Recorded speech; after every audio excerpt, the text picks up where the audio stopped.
To send cryptocurrency from Revolut to an external wallet, start by opening the Revolut app and navigating to the Crypto tab.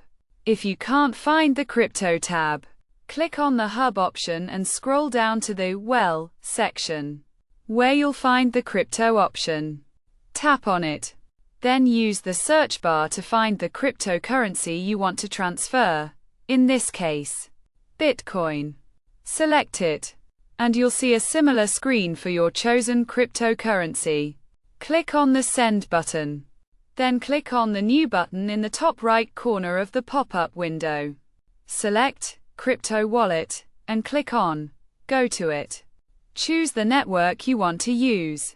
Then open your external wallet, for example, Binance, and click on the wallet options. Select Deposit. Search for the cryptocurrency you're transferring, and click on it. Select the same network you chose in Revolut, and you'll see your wallet address.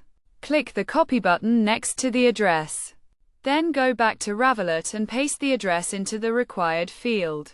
You can also give your wallet address a name if you want. Then click Continue. A 6-digit code will be sent to your registered phone number. So enter the code and click Go to it. Next, enter the amount you want to transfer and click Send. You'll be shown a summary of your transfer. So make sure the wallet address, network, and amount are correct before clicking Send again. Once you've done this, your cryptocurrency will be transferred from Revolut to your external wallet.